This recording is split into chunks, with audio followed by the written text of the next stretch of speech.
So I just got back from the gym, and I don't know if this ever happens to anyone, but you're in there and you're just reflecting about like your life and like how you got to this point, like in time. And I had posted an Instagram post with like a bunch of pictures of my Mitsubishi Eclipse from like back in like 2019, when I had basically Evo 4G63 engine swapped it with my buddies in a garage at the time, and how it really made me think about how that's basically when I started doing YouTube and content creation as a whole. But I had no idea how much an effect this car would have on my life. So this thing has been around my life pretty much since childhood. I was super big on the Nintendo GameCube. Pretty much any like old video game like Game Boy Color, Game Boy Advance, Game Boy Advance SP, and I was always playing either racing games or Pokemon at the time, right? So I think Gen 1 and Gen 2 are the best, by the way. It's completely separate from the subject, but I was a huge Pokemon fan back in the day. Not as much anymore, but cars is what really stuck with me. I was playing Need for Speed Underground 1, Need for Speed Underground 2, Need for Speed Most Wanted, Need for Speed Carbon, and that was basically like my whole childhood. I honestly feel like it's a big part of my childhood because, well, my dad also had an Eclipse GSX at the time, and Fast and the Furious had come out in 2001, and the hype on these cars was, they were just the hot car to have. And I remember seeing these modified on the street. Obviously, they had a different type of modification style back then. But as a kid, you're like, dude, I'm doing this on my video games. I can't wait to do this in real life. And I had like this sense of, not anxiety, but I was just the sense of excitement to basically be a car enthusiast for myself and have a Mitsubishi Eclipse. So my dad ended up selling that Eclipse for a family sedan at the time because we were a family.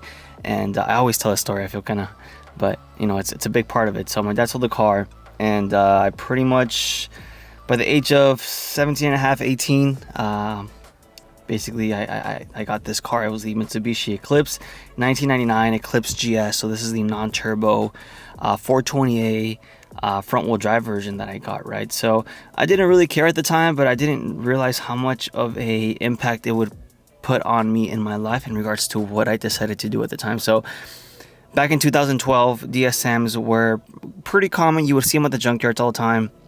And quite frankly, like, they just weren't as hot as they were in the early 2000s. I'm barely starting to see them kind of, they're a little more classic now, especially the clean ones. You really start to appreciate them a little bit more. But in 2012, they were so common, especially the non-turbo models, that you kind of, I see that a lot right now with the DC5, the RSX community. They're a little common. You see them everywhere in junkyards, but I think the clean ones in 5 or 10 years from now, they're going to be considered classics, and they're going to be considered to an certain extent a collectible. So I never saw these type of cars as collectibles until now, as time has passed. And I think it's just the regeneration of like GDM cars in 90s. To me, the 90s era was the best production in regards to manufacturing when it comes to the Japanese. By the time I was basically 18, I was working at the 99-cent store. I was a cashier, and I was just basically excited to start making money to modify my car because I wanted to basically get into the scene. I had no idea how to do anything, how to work on cars, but YouTube was pretty fresh at that time. And then basically Instagram came out. It was, I think, in 2012, and I just started sharing pictures and of my build and how I was basically progressing. So I started with like Plasti Dip. I started with like the yellow fog light tints that you find on eBay for like $7. I was Plasti Dipping my wheels because it was a hot thing to do back then. Painting my calipers, overspraying on the rotors and on all the suspension parts, and just learning how to slowly like wrench on a car, if that makes sense. So fast forward to college, I start riding motorcycles.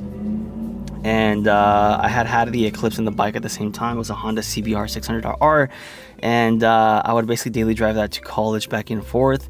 The Eclipse kind of sat more. I had it on RPF ones, you know, I had it on coilovers. Like, I had already gotten like, you know, a little bit deeper into that. I had started to meet people, and I started to get involved with the DSM community in SoCal. So there was a very few amount of people that would, you know, basically just smash on the car because it was a non-turbo version, and I didn't realize how much that type of energy that was basically, I don't take it personal at all, especially not now. It's kind of stupid and irrelevant.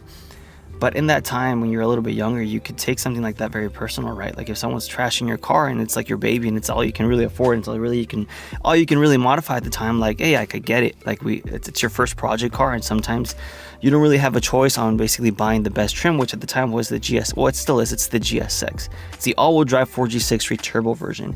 This car is currently all-wheel drive 4G63, but it's a swap from an Evo, so it's an updated 4G63. One isn't really better than the other. It's just simply, I think, to me, a more modern engine with better accessibility to aftermarket parts, and we'll get into that in a little bit. So I was pretty much getting hate for the car at the time, and I basically wanted to Evo swap it because it was an urban legend on the DSM Tuners forums. There's a couple pictures up, and I'm like, all right, this looks pretty real to me. I'm pretty sure it's been done. I had no idea how to turn a wrench or a ratchet, but I was like, I want to do it. I don't really want to sell this car and then get a GSX. Like I love this car and I want to keep it forever. So I had a couple buddies at the time that were huge into DSMs, and they were also 428 guys, and I told them the idea. They thought I was, crazy for it, but they're like, hey, like, let's do it, let's try it out, So I kind of made that like my life purpose at the time, right? I was still young, I was going to college, I was young and reckless, like I was riding motorcycles, and I basically we finished the front wheel drive version. So we did the Evo 4G63 conversion of the car, no tune. It was front wheel drive. I would smash on it without a tune. They would still spin tires, and it was fun. But I kind of stopped driving it, and then I kind of just tapered off with the car scene. I felt like I had reached like a level of like, okay, like I swapped my car, like I took it to a couple car shows and a couple car meets, like now what, right? So I kind of felt lost.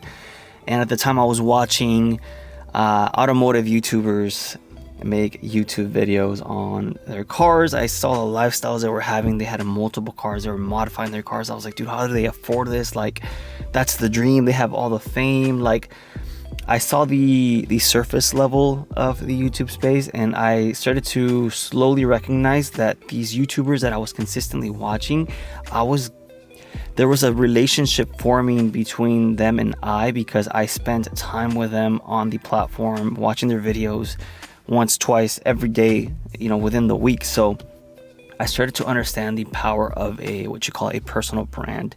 It's something that you can build online. It's something that I've been working on for the past 7 years since I started doing YouTube. And I've basically been trying to figure out how to sustain myself to the point where I can grow a YouTube channel, have multiple cars, and basically make this a living, right? So I'm going to be very transparent with you guys, very vulnerable here, because at the end of the day, it's really nobody's business, but it's been tough. Like, it's been hard to do this. I've reached a point where I've posted over 700 videos. I've kind of seen what works, what doesn't. I've grown my channel to a certain amount, which I think right now we're at 93,000, which to many might not seem like much, but dude, it's like the proof is in the pudding. I've put in the work. I've delayed my gratification. I've put myself in situations where I could have gotten myself a 9-to-5 job, gotten myself a cheap car, just have one project car, and just not pursue that thing in my life, right, that I've always kind of wanted. So what I did instead is I kind of put my all into following my intuition, into kind of doing this and kind of see where it takes me. And what I've experienced is I experienced a lot of setbacks, a lot of failures, a lot of wins, but I kind of let them guide me through life in regards to where I need to go or what I need to do next. And what I've realized is, as humans, we're always evolving. So I think now that I feel like I'm in a way a YouTuber, like there's some more to it. So like it's kind of hard to explain, but as humans, it's like you reach a certain point and then you feel lost for a little bit because you've kind of acquired what you wanted initially, like your initial goal. And you reach a point where you're like, all right, now what? Like I literally have 6 builds within the channel. And all I can say about that is it gets very expensive. It's quite crazy because like building and modifying cars for content at this point in time, at least right now, is not profitable whatsoever. And every single automotive YouTuber I know will, for a fact, will tell you the same exact thing, because I've had conversations with people that do this as well, and I see it, I live it. I've tried to figure out every single possible way to make money on the platform, sell merch, do a bunch of different things to kind of keep me afloat and kind of make this progress. And to an extent, I feel like I have. But all that's gonna do is you're gonna feel lost again. Once you get a car, you're gonna feel achieved for a little bit, and then later it's gonna kind of taper off, and you're like, oh, okay, like now what? Like that was kind of dumb, right? if you have watched me from the beginning and you have stuck along for all these videos, you understand the power of what watching someone, like basically someone sharing their journey like this, does to them. Maybe I've inspired you to buy the Eclipse. Maybe I really don't know what type of part I take in your life, but if you have a sense of value from me and watch my stuff, it's because you relate to me, or because, like I said, I've given you some sort of value to where you appreciate me as a person, how I am. You kind of know my quirks, you kind of know how I speak, you kind of know how I modify my cars, you kind of see what I'm doing. So this is the personal brand aspect of things, right? It's very unique to you. I know many people that have been wanting to do this for a long time, and I'm basically talking to the 5 to 10 year younger version of myself that was trying to figure out how to do this for myself, because as no one else seeing what's going on. Like as far as like the digital space, everything is going digital. You're buying everything online. I've experienced the point where I see the potential of a personal brand and how much it affects your personal life. And if you know how to build one, and you know how to manage it, and you know how to monetize it, you will be able to achieve more than most people will. And I can say that confidently because I feel like I figured it out. Like I feel like what my next purpose in life is now as a YouTube channel is to maybe help those, like I said, like the younger versions of me that are trying to do what I'm doing. Because as far as I know, everyone wants to learn how to do this. Everyone wants to learn how to build a personal brand, whether it's to promote your business, whether it's to promote your services. I see a lot with, like, for example, gym coaches. They put themselves online. They kind of showcase their clients, who they're training with, tips, guides. You pretty much see this within every niche. And what I've seen with my channel, it's more entertainment. So I kind of want to make it more value-based, to where I'm still going to keep the same type of content in regards to cars. Like, cars is the base of the channel. Cars will be the main interest.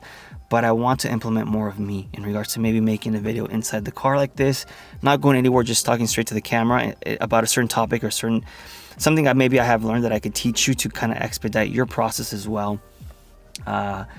Whether it's just to grow a personal brand. And right now I think the space I'm in is being able to monetize yourself as a creator. And once I have acquired the skills and knowledge to be able to do that, I plan on sharing that as well and kind of trickle that down. So I think it's what you call information synthesis. You learn something, you learn a skill, and you teach it to others, and that's where you provide value, and that's where they're basically paying you because they see that value in you, versus just promoting your merch or helping you buy your stuff, stickers, merch. I've done every single type of physical product that I feel like a car content creator can do. And usually the margins are so low that it's not even worth it. It's mainly for marketing purposes in regards to pushing just the brand as a whole, right? So you have to realize that you yourself are the brand. You have to learn the basics of marketing and how to put yourself out there. And you're going to have to overcome a lot of versions of yourself that are basically not there yet. So that includes communication, that includes confidence, that includes being able to record with the camera and knowing what to record. Maybe you feel like your content is boring. But dude, if you hop on this now and you stick to it and you're able to delay your gratification to grow a personal brand for yourself, you will see such great changes in your life. Because I've been doing it basically unconsciously because of this car this whole time. Not unconsciously, because I've been wanting to do this and I've been forcing myself to put myself under the fire, under stress, to be able to figure it out somehow. And it's just the more competent you get, the more confident you get, and then it provides some sort of like positive feedback loop to where you're catching on to things better and you're figuring stuff out. So this is currently where I'm at. I want to help people. This is the video for someone that wants to basically build a YouTube channel in the automotive niche. I'll teach you everything I know in regards to how I edit, how I do stuff, how I film, any questions you might have as far as one-on-one coaching right now. So I still haven't figured out how to do that yet, as far as like what host, what to use. But once I know that, I will teach that as well. And hopefully once you're able to acquire your own personal brand, you can then go to the next level to where you can make it your full-time thing. I personally do not want to go back to a 9-to-5. I hated it. I've worked in many of them, and I kind of want to make it work with what I got right now that I can. Right now I'm single, I'm young, I feel energetic, I feel like I have all the time, not all the time in the world, because your time and your energy are very precious, and you have to be very decisive with what you do with your day. So as far as right now, what I do is I wake up, I immediately go to the gym, and then I meditate, I journal, I started writing, I started reading, and then I just focus on the lever moving tasks that I have to do to basically get myself forward or to where I need to go. And if I basically don't complete those daily tasks every day, I personally feel bad because I take that as an L. So I usually write everything down in my notes app, and then I basically just tackle the day, man. And somehow I've been able to figure it out, and I've built up enough discipline, enough confidence to be behind camera and tell you guys like, hey, you can do it too. And this is pretty much where I'm at. So I want to be an information synthesizer. I don't just want to be a guy that's known for a Mitsubishi Eclipse. And although this Eclipse is very special to me, it's my favorite car and I never plan on getting rid of it. I want to redo the whole thing and make it clean. You only need one car. I built most of my following with the Mitsubishi Eclipse only. It was this car.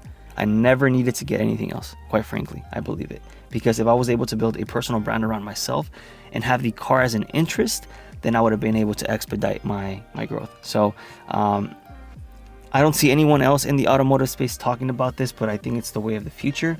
And expect more content in regards to just topics about this, and just expect the channel to be more active. I think I took a step away from it, and now that I have this new perspective in regards to what to do and how to do it, it just means that there's more content coming. So I'm not gonna stop posting the other stuff. I'm just gonna add more to it and just grow as a person and grow as a channel. So again, I don't have a course, I don't have a one-on-one coaching stuff yet, but if you're watching this sometime in the future and you get exactly what I'm talking about, and you need that solution or that specific solution, then check out the link in the description and hopefully I can help you out. So thank you for watching. More to come.